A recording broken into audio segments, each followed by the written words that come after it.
And rolling. Hi, I'm George, as you probably know, and I want to show you a few things that you can do to take care of your hips. The hips are a really important joint in the body. My colleague, Joan Arnold, is one of the major mentors of my life, and I used to argue about what youth was, and I used to say, youth is twist, and she used to say, youth is hip joints. Well, now I'm older, and it turns out she was right.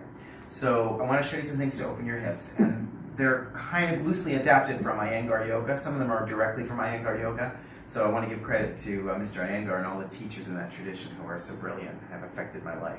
So you're going to need a belt for this, and it's going to have to be a belt that you can tighten. There are some plastic clasp belts that you can tighten, and there's also this one with the metal rings.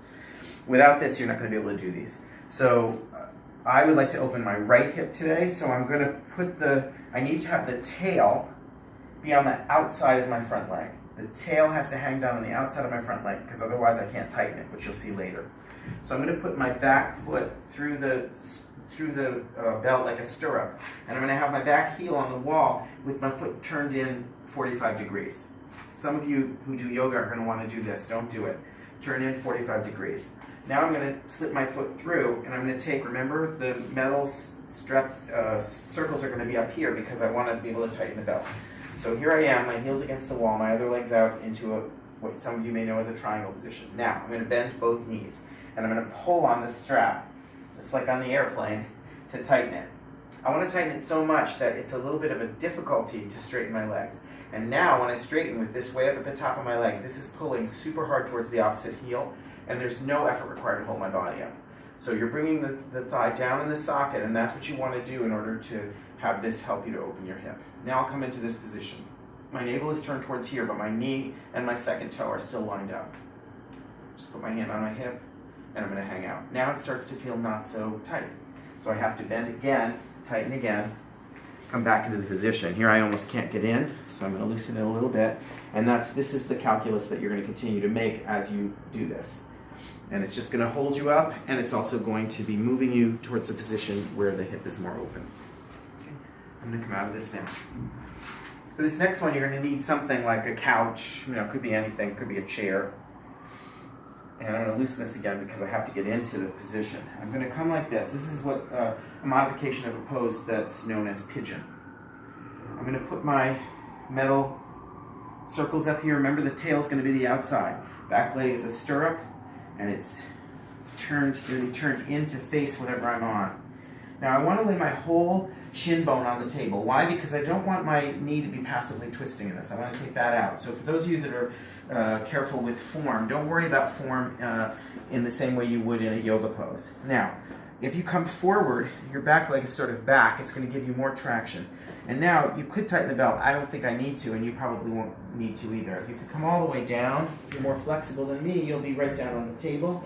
You can also come bring your navel towards the knee, or bring your navel towards the foot and just hang out there for a while.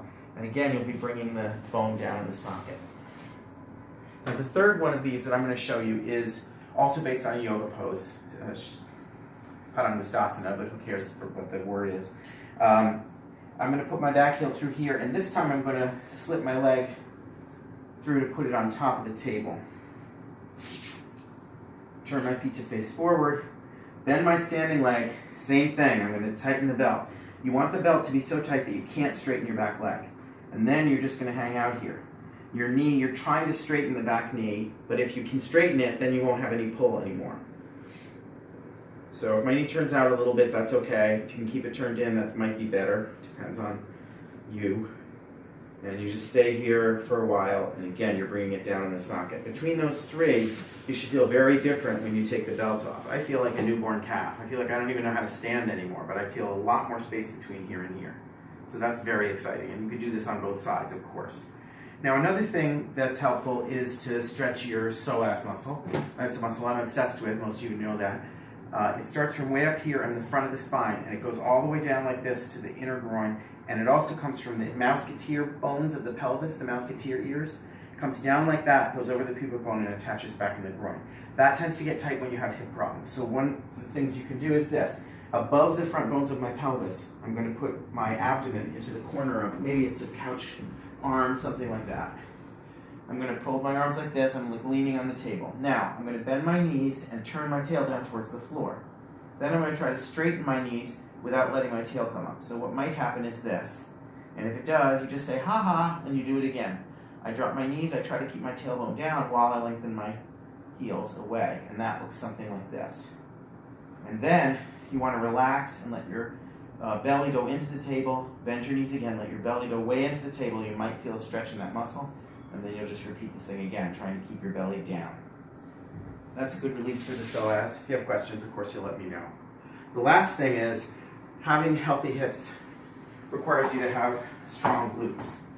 And for some of you, especially if you have advanced hip problems, it's hard to do squats, which are probably the main way that you could work on your glutes, keeping your heels back and coming down as straight as you can with your butt going down towards the floor.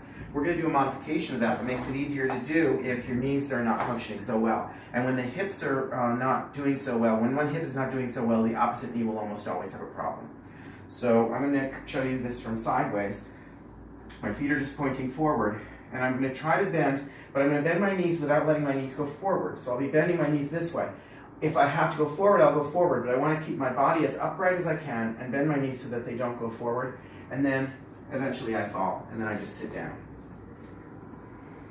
Again, I bend my knees without letting them go forward. I try to stay upright in my torso as much as I can. I'll be on my heels, reaching down, trying to see how low I can go before I have to tump over into the chair, as they say in Oklahoma. Okay, so those are some things for you. A few little things you can do or try, and let me know how they work.